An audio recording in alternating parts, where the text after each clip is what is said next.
was an ugly Sunday morning in a church house upon the hill.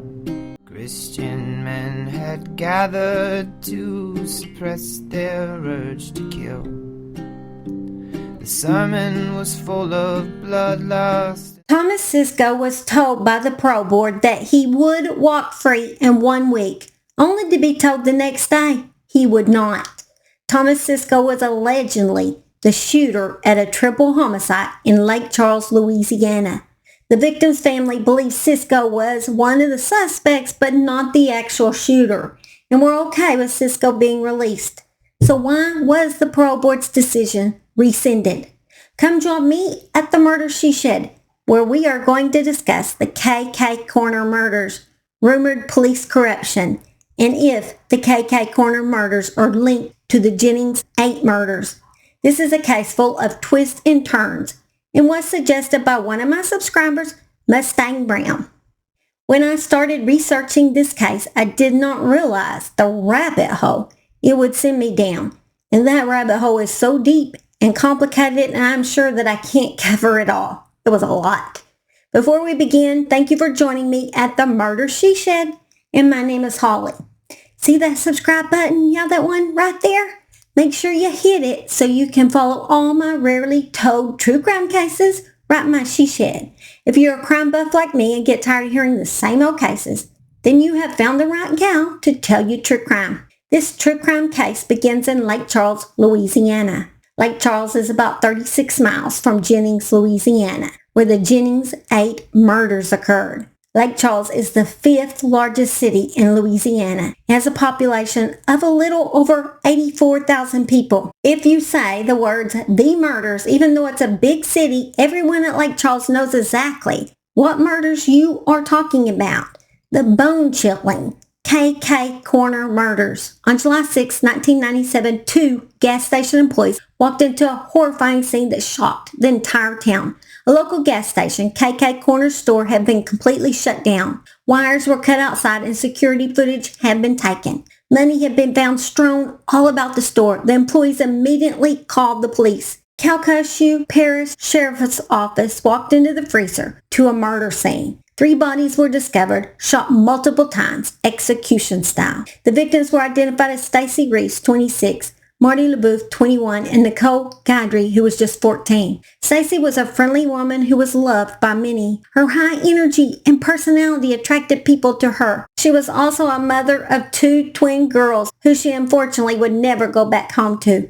Marty was the youngest of 5 siblings. He had just started living his life at only 21 and was excited about the future. Nicole, who was only 14, had visited the store that night to discuss with Stacy about starting to babysit her twin girls. These murders would lead to one man's arrest with no forensic evidence, no murder weapon, no fingerprints, missing security tapes, stolen checks, and $10,000 that was never found. All they had was one woman's word that Thomas CISCO was one of the suspects of the KK Corner murders. Calcasieu Parish Deputy Sheriff Donald Lucky Delouche was the director of the Violent Crimes Task Force in 1997. Delouche's investigation led to the arrest of Thomas Frank CISCO more than 1 year after the killings, due to a witness stepping forward. Virginia Johnson had purchased gas just before midnight on the night of the killings. Investigators interviewed her and determined that the 2 men she had seen entering KK's Corner were most likely involved in the killings. Johnson helped police produce a sketch of the first man she saw walking into KK's Corner, but she could not give much of a description of the second man, remembering only that he had a Marlboro keychain hanging from a front pocket. Johnson was later placed under hypnosis and also recalled a rabbit's head keychain in the second man's front pocket, but she still gave only a superficial description of the second man. On January 24, 1998, the television show America's Most Wanted aired a segment about the killings at KK's Corner, depicting the events of the crime, including the detail that one of the perpetrators wore a rabbit's foot keychain in a front pocket. To help find them, investigators knew their best clue was Janice's memory. They hypnotized her, hoping she could give them any break in this tough case. What she gave them was this new composite. The public is seeing it for the first time on our show. It's the face of the first man who walked into the store. We don't have a composite of the second man. However, we do know he's a white male, about 6'5", and also in his late 20s to early 30s. If you know anything about this case, call 1-800-CRIME-TV. That evening, Lake Charles residents Lonnie Kemp contacted VCTF investigators and told them that she knew of a white male from Lake Charles who had known Stacey Reeves and wore a rabbit's foot in his front pocket. Kemp told police that she thought the man lived in New Orleans. Acting on the tip from Kemp, FBI agents eventually tracked down Thomas CISCO. The problem is, CISCO would give 19 different accounts of what had happened that night. At times, he would say that he had worked alone, and other times he would name other suspects. In one of the accounts, he would link the sheriff's son to the murders. CISCO stated he had been promised $20,000 to kill Stacey Reeves by Sheriff McGalvin's own son, Richard McGalvin. He stated the hit had been placed because of Stacey's knowledge of the events of another murder in which Richard was implicated. Police did not believe CISCO and dismissed it as one of his stories, even though the sketch that had been drawn up with help from the witness did resemble the sheriff's son. Nothing was investigated because of who he was in the city. The past murder he was referring to was Stacey Reeves' former boyfriend, Kevin Abel. A few people believed Kevin Abel failed to pay Richard McGalvin drug money he owed. So Richard and a few guys kicked in his door a few weeks before the murders at the KK's and murdered him and then murdered Stacey because she knew too much. The sheriff's office, however, had deemed Abel's death a SU-cide. The sheriff's son, Richard, lived in the trailer park just a few yards behind KK Corner convenience store, along with another man, Johnny Lassiter, who a witness implicated in the murders.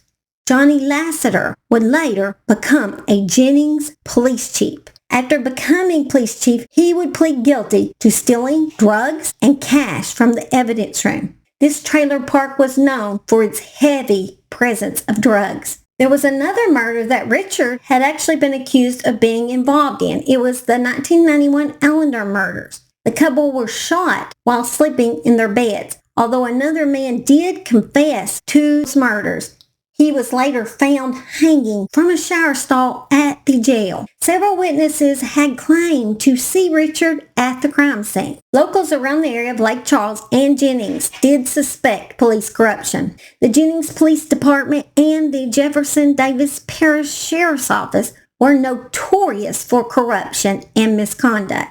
In the 90s, multiple officers were involved or charged in major drug trafficking deals, obstruction of justice, illegal traffic stops on Interstate 10, and using public funds to make large purchases for themselves. Each of the Jennings 8 knew each other, and some were even cousins or roommates. And all of them knew a local strip club owner named Frankie Richard, a drug addict and fixture in the town's criminal ecosystem. Locals believe Frank was not the murderer but helped dispose of the bodies. The families of the Jennings 8 are convinced that their girls knew something about the corrupt local police and their dealings in the drug trade. They believe that in fact, the local law enforcement are behind the killings, and that's why the case has never been solved. All of the women that were murdered had drug addictions, and all of the women had been police informants before they were actually murdered. There were allegations in the town that some of the officers may have had sex with those women, who would later become the Jennings 8 victims. Lane LeBeouf is the older brother of KK Corner murder victim Marty LeBeouf, who was 21 years old when he died. LeBeouf wants the case reopened to seek out others who were involved. Lane stated, "I think it's time that the truth does come out. I do believe 100% with all my heart that it is a cover-up. The people out there that know who they are, that they know they were involved with the case, that know the truth, it's time that they come forward and that they shed some light on this and they bring the people to justice that need to be brought to justice. The families have suffered long enough.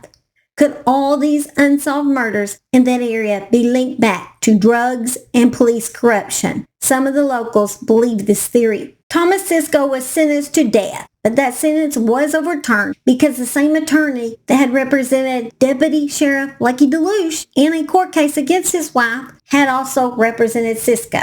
So she had been the lead investigator's attorney and now Deluche was a witness for the CISCO case. CISCO was asked if this was okay, signed a letter, and he still wanted her as his attorney. For the next few months, apparently on counsel's advice to CISCO, Deluche and the defendant had no further contact. However, CISCO on January 20, 1999 sent a message to Deputy Deluche that he wanted to talk to him. Deluche eventually visited CISCO in his cell, where CISCO complained of being in isolation and wanted medication for depression.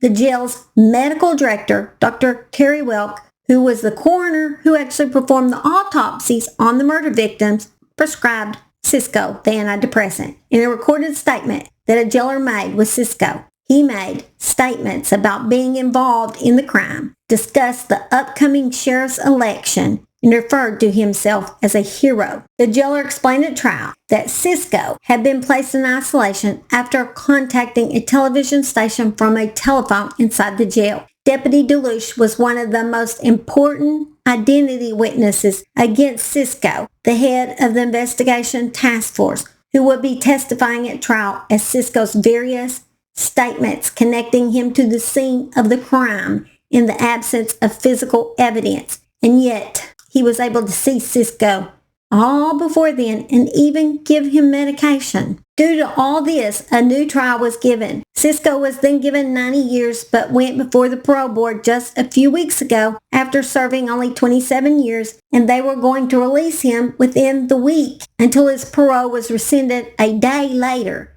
After CISCO was granted parole, the Calcasieu Parish District Attorney's Office requested to review all records for CISCO and learned of an unreported infraction of contraband that would render ineligibility of parole. Record shows he was punished for having pills on him 2 days before the parole hearing.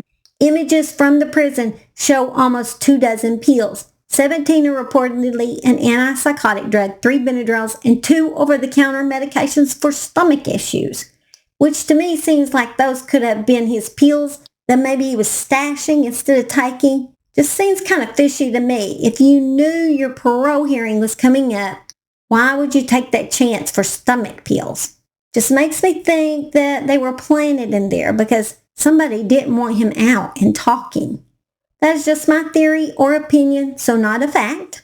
And why hasn't CISCO named his accomplices in this crime all these years? Do some law enforcement individuals have him so scared he won't come forward with the names of the other suspects? In my opinion, the whole case reeks of police corruption. The Jennings 8 murders has remained unsolved to this day. Authorities have said it was the work of a serial killer, but most locals don't agree. Will CISCO ever name the other suspects so the families of the victims can finally have some peace and justice? That remains to be seen. Alright guys, that is the end of your story in the Murder She Shed. Be sure to stay for me and Simon's bloopers at the end. And as always, be kind to others around you. You never know what they have been through. And Simon is coming to say bye. Say bye, we love you. And you're getting my shirt wet and muddy again. Investigators interviewed her. Investigators interviewed for the next few months. Simon's moving. Here's Simo. Can you see him? There's Simo. Simo says hi. For the next few months, apparently on counsel's advice. Okay, now I got mud and crap on my shirt. Maybe I can hide behind the mic. Oh my gosh, look at that. Maybe if I pinch it right there, you can't see it. And more problems. Look at my shirt. Holy cow, how can I tell? I got boob juice. So my mom was one of those women that went to church no matter what. And you went too. You could be dying. You're still going to church. She was one of those women that was sung with all her might. There's power, everlasting power in the blood of the Lamb. She was one of those women. She, got with it. I'm telling that to you for this reason. Me and my cousin worked all summer building this tree house. My mom owned 20 acres and our aunt lived right beside us and she owned 20 acres. Right in the middle we had the woods, and we met there and we built the tree house all summer. We worked so hard on building this tree house. We had to drag all these pieces of lumber down there, and we worked incredibly hard. We were probably, I'd say 8 years old or somewhere around there. We finally got this treehouse completed, and it was the end of summer, and we got it completed. We were so excited. We were finally able to play in it. And then one morning, I was at home eating breakfast, and I hear somebody on the woods, and it sounds like somebody's hammering, and I thought, well, we're done with the treehouse. I know my cousin's not down there hammering on anything. And anyway, I called her up, and she wasn't down there, and I was like, who in the world's down there?